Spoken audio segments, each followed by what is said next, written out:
All right. Well, thank you so much for joining us today. Really appreciate it. I'm so excited to have you on our show.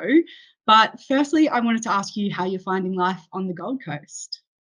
Yeah, it's good. It's different. Obviously, it's quite an amazing feeling to firstly get up and you know what, I'm going to wear the shorts and t-shirt again today for the 100th day in a row, which the temperature is just amazing. But it's Mhm. look, it is very much a different lifestyle. You do find yourself spending more times outside as compared to bunk it down a little bit in Melbourne, and it's Absolutely. only a positive. I've really enjoyed the change, and look, it is different, as I said, but it's one I've fully embraced, and yeah, really enjoy my time up here with the people up here. Oh, amazing. I'm so jealous. You know what Melbourne's like, four seasons in one day. I've been Yeah. struggling already and we're barely into winter. So, Oh no, I don't miss the puffer jackets at all. We're normally just walking around like this the whole time, so yeah. it's been good. Yeah. Absolutely. Well, I want to chat a bit more about your AFL career later, but I guess for anyone who doesn't know and who's watching this, you spent your junior days at Upway Tacoma, which is a big reason why we wanted to have you on the show. What are your memories of your time with Upway Tacoma?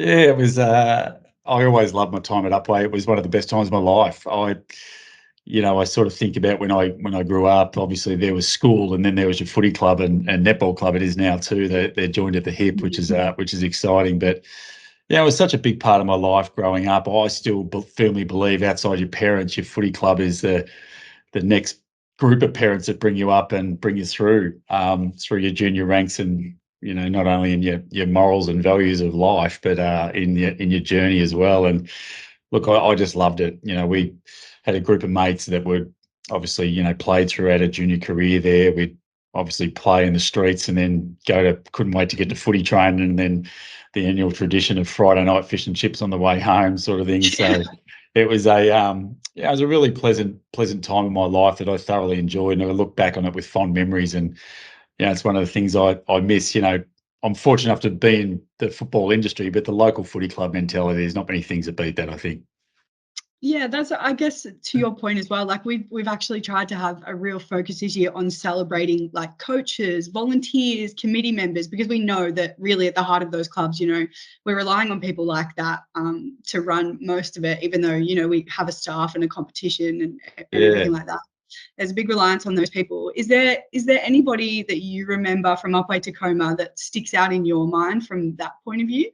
Yeah, it's funny you say that. I remember a lot of people from my junior football life. They had such an incredible impact on me, from my coaches, Len McCarrick, Graham Luscombe, I believe his surname was, that coached me as well. But then there was the volunteers. I still remember there was a gentleman by the name of Bluey that used to be there, and there was a group of guys. And I was fortunate enough to play in junior football, but my dad Noel coached the under-17s, and so I used to sort of go down there and either boundary umpire or hope that half of them were hungover, so I would get to play as a 13-year-old and get to kick the dew off the ground, sort of thing. But if I wasn't doing either of those two things, I remember, one of the jobs was to help get the firewood for those 44-gallon drums that they used to have out Yep. there. And it was such a great experience. And I still remember, Gal Van Horn and the people that were around the footy club that run the tuck shop. And, as I said, those sort of people had a significant impact on me and who I became as a man, as a person. And, I look back at those times very, very fondly. And, Mm. I think you never forget those people that helped you along your journey. I was fortunate enough to go on and play AFL footy, but it's a celebration of you as a footballer making it, but those people that helped you along for it's also a celebration of them and what they helped you set out to achieve. So, you never forget those type of people. For sure, that's lovely. Well, you mentioned your dad. He coached you in the under-17s, as far as I understand, and then you won the best and fairest that year as well. And then that's sort of when you found yourself at Arden Street training with the Roos. Yeah. What are your memories from that period where you sort of thought maybe like I've got a good go at AFL here, like I'm sort of taking that next step almost. Yeah, it was interesting because back then they had the schoolboys. We were zoned to North Melbourne, and I think the under 15 schoolboys, and then it maybe went to under 17s and maybe 19s. But I didn't make any of those squads at all. We had some players in my year that obviously did and played really, really well. But I was an okay player and all that sort of stuff. But I was probably relatively consistent. You know, my dad Noel obviously coached me, and he had an incredible impact not only on me as a footballer but me as a person. I still remember that he had a runner. He didn't have any need for the runner. He could just yell. He had one of those voices that would carry across the ground, and Yeah.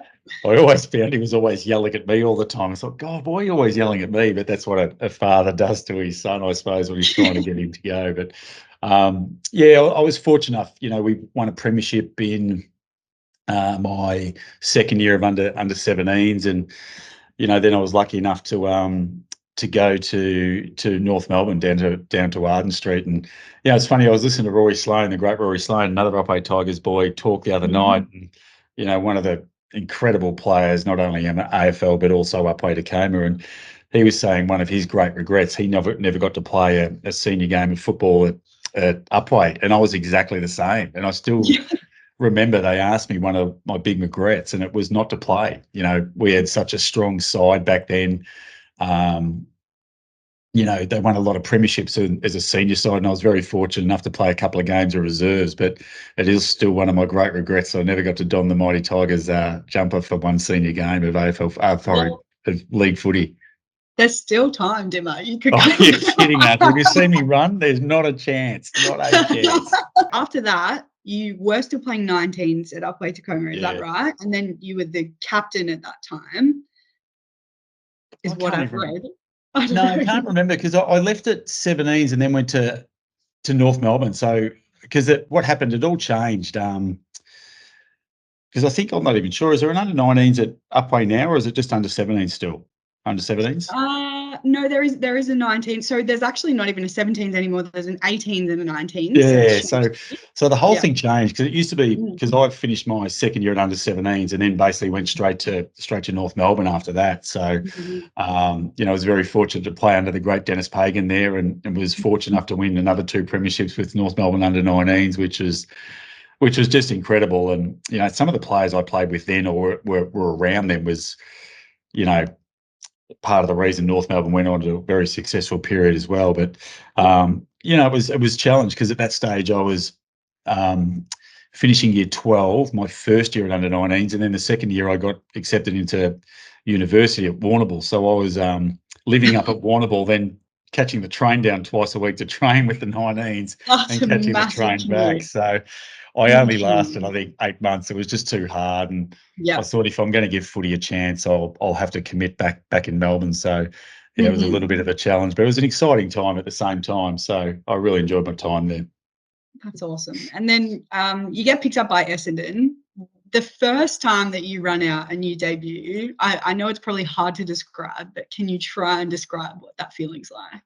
Yeah, well, it was just prior to, they had the Anzac game the next year, but it was about round 4, and it was around that time before that. And I think it was 94,000. There was 94,000 people there. Now, I remember running out going, holy crap. So, but it was funny because, you know, found out my first game. Nowadays, there's such a celebration with a player's first game. We sit there and we make a big event of it, and they ring their parents. And I found out off the footy show, of all places. So that was how I found out I was playing. I remember my partner dad yell at the time, screaming, going, "You're getting it! You're playing!" It's like, oh my god! So it's and you're like, wait, am I? am I? Sort of a Hardwick, and they spelt my name wrong. Of course, it was with an E on the end, so that's how highly regarded I was back then. But yeah, it was incredible, really, and you know, we won that game by maybe a goal, I think, or something like that. And I came on. Back in those days, you used to sit on the bench, and I was sort of fortunate. It was unfortunate for Timmy Watson, but Timmy Watson got his ankle rolled quite badly, actually. I think it may have been his last game for Essendon. And I sort of came on and debuted. And I remember my first kick, Jimmy Hurd handballed me the ball. I kicked a point. I should have kicked the goal, and he gave me a big spray. You should have kicked that. Give me spells. First kick, mate. No pressure. Right. First kick. Yeah. That's awesome, though. And then, I mean, you've had success with both Essendon and Port Adelaide across your career. You won a premiership with each side. But I kind of am interested to know at what point in your career you maybe thought, after your playing days, you still wanted to stay involved in the game, and you started thinking, like, maybe coaching something that I'd like to look at. Yeah, it's a really good question, and it's funny because I my last year at Port Adelaide, I didn't really have any intention of going into coaching at all. But But I was working at an accountancy firm with Alistair Clarkson in a place called William Buck. So my last year, I sort of half worked, half played because I knew it was coming to an end. And Yeah. he managed to get the Hawthorn job at that stage. And then I went and, he sort of said, would you like to come and help? And from a welfare perspective, so back those days we were very low on resources, so you had to do a little bit of development and a little bit of welfare with the players and get them, making sure they had living arrangements and all those sort of things. And I sort of fell in love with coaching. It was mainly, I've always really enjoyed coaching my kids' sport. I've enjoyed the aspect of making up games and challenges and seeing how things work and how things operate, and it sort of really sparked my love for it. And to be fair, Clarko probably saw something that I didn't in myself. I could see the game relatively well. Like, it's funny, most of the best coaches are sort of like back pockets that haven't got a great deal of speed or talent and all that. So they've got to read the cues and get a great understanding of how the game works. And he could probably see a little bit of that in me. So he knew I was going to be, I think, a reasonable coach before I did. But I just loved it. Fell in love with the prospect of seeing how things work and seeing teams and people improve through some, techniques and concepts that you're taught along the way, which is great. Still love it to this day, which is good. That's good. That is good. Well, we had a question from someone in our community. So Jade was actually wondering who inspired your coaching style. And I'm being a bit presumptuous here, but you're obviously at Hawthorn as an assistant for the 2008 Premiership. You're pretty close with Clarko. Was that one person that sort of inspired your style now? Well, it's funny. You take a bit from everyone. And as I said, I took some things from my junior coaches that I learned along the way as well. Len McCarrick and Mr. Luskin. It's going to kill me. I wake up at 2 a.m. in this morning. Oh, that's his name. Someone will probably comment. And my dad as well. But then, I learned a lot from Dennis. I had Kevin Sheedy. I had Mark Williams. I've had Clarko. So I've learned from some of the best in the game. I've been very, very fortunate along the way. But then I do invest a fair bit in my off season about trying to improve myself. And I really enjoy, I do read a fair bit about coaches and people that, lead and how they operate. And I watch a lot of TED Talks to see how people present. So, I sort of liken my job as, one, you've got to be a manager of people, but two, every time you're in front of the players, it's like a keynote presentation that you're delivering that has got to capture, because in effect, you're sort of delivering the same message. Well, you should be delivering the same message, but you've got to deliver it in a different way. So the players are sort of coming in, what are we going to learn today? Or what is he going to present today? So I do look at a lot of those things to see how people present and what I can take from that to make sure the players and our staff are engaged. Yeah, that's really interesting, because I guess as well, like when I think about sort of a group of people, all those people probably learn in different ways and take on messaging in different ways. So, it probably is important to sort of change it up and try different things. And it must be sort of one of the challenges of coaching is trying to manage each person and how they are as people, I suppose. Yeah, it is. And you sort of realise over time what works for each. Like I do ask a lot of questions, and they're relatively easy questions, but it just promotes that the players have got to always be on their toes or know that a question might be coming their way. And, there's players that will get a greater understanding if you consistently just walk them through what the question is and, more importantly, the answers. Like there's no wrong answers. There's just better answers than others. We're really positive with the mindset of that and the understanding that, we appreciate the players making a response to the question asked, and we'll walk them through and try and get a better result if we need to. Yeah, amazing. I'm going to jump to the days at Richmond now. So 3 premierships, absolutely massive. But what I noticed a lot is that during that period, I heard you talk a lot about everyone playing their role, a really strong club culture. I guess you've sort of mentioned it, but is that the same as the coaching style, where you've sort of taken all those bits along the way around that ethos, I guess, and to this level? Yeah, I think so. Like everyone's role is important and everyone's status is equal. There's players that play different roles and some might be more prevalent, but it doesn't mean that those other players are less important to the fabric of your side, and we're very fortunate at Richmond. We had some incredibly talented players, Dustin, Trent, Jack, Rancy, all those type of players. But But those guys can't get the success without Camden McIntosh, Jason Castagna, Daniel Butler, Daniel Rioli, all those type of players.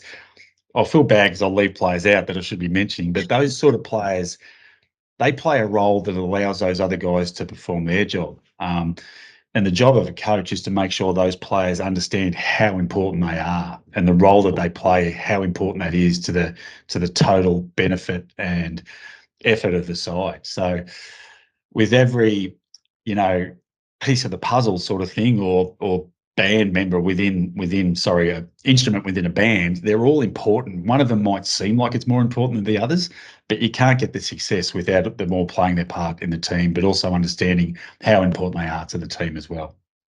For sure. Awesome. All right, I've got one more for you. So obviously after you resigned from Richmond, you had a bit of a break, a bit of travel, just decompressing, but then the opportunity comes up at the Suns. So what exactly was it when that opportunity came up that you just felt like you just had to jump on board? You just wanted to be there? Well, I think it was two things. One, I always thought I'd coach again. Whether I thought it was so soon, I wasn't too sure. And it was funny. We were over in, I'm trying to think where we were. We're in Italy at the stage, and my manager rang and said, "Listen, Gold Coast would love to come over and talk to you." I said, "Oh, listen, I'm on holiday. Just wait till I get back. I'll talk to them then. There's no rush from my point of view." And anyway, so I let it go for a day. And anyway, I made the fatal mistake. I woke up at like 2 a.m. or something because my mind started racing, and I started getting on the computer and started looking at highlights of Gold Coast games and Gold Coast players and all this sort of stuff. And my partner Alex walked out, and she sort of had a look of a middle-aged man sitting up at 2:30 in the morning looking at his computer. She thought, "What are you doing?" And I said, "Oh, funny enough, I'm actually looking at video highlights of Gold Coast players." And it sort of started to spark my interest. And then Paul rang back the next day. I said, "Listen, they're adamant they're coming over." And I said, "Okay, well, listen, I'll have the conversation." And what really got me really keen and interested is with Mark and Bob. We had similar philosophies, similar concepts, and similar ideas about what we could do to make this, Gold Coast Footy Club great. And that's when it's all started to take place from there. So, probably knew as soon as I had that first meeting for a couple of hours, I thought, "Oh, I'm in trouble here. I think I really want to do this and get back into it." Because it was challenging. I loved my time at Richmond, absolutely did. And I just felt it was right for a change, for both myself and the playing group, more importantly. And people will always say, "Oh, you jumped in so early," but at the end of the day, if you get a right fit and a right feel, then you're probably crazy not to look at it. And I've fallen in love with the place I'm at now and the team that I'm with. They're a special group of young men that hopefully will do some special things in the not too distant future. Yeah, I hope so. Well, I think as well, like, I've heard you say as well, and I agree with you, they probably haven't had the success yet, but the talent that is in that team, probably, I don't know, 70, 80% of the way there, I would think. Yeah. So yeah. No, you're right. And that's the thing. And it's getting them to understand the importance of a system and role. And the hardest thing, and even for coaches, is it's foregoing ego, it's stepping back and just understanding how important the whole sum of the parts is. And we're working through that now, and the understanding of that. Like, I'm not a coach that's really interested in kicks, marks, and handballs. I'm interested in how things operate and how things work with our patterning and off-ball patterning, because that's generally what makes the very best sides. And that's our challenge as a coaching group and as a playing group. The sooner we do that, the sooner we understand that, the sooner we're going to start marching up the ladder. Yeah, amazing. Well, that's actually all I have for you. This has been incredible, extremely insightful, and I hope that you've liked getting to sort of look back on some of those earlier days in your career. And I can't wait for this to be out for everyone to see it. So thank you so much for your time. Thanks. And thanks for having me on. It is awesome, and much love to the Upway Tigers. It's I haven't been back there for a while. I'm still trying to see they've got the new grandstand and change rooms down there, which is awesome. So but just to everyone out there that is involved in local footy and netball clubs as well, understand the role you play in the upbringing of the younger generation, and it's so important. And a lot of life lessons I learned not only from my family but from my footy club keep me in good stead today. So to all the people at the Upway Tigers, thanks for having an impact on on my life, and I owe you a lot for it. So thanks again. Oh, that's lovely. Thank you.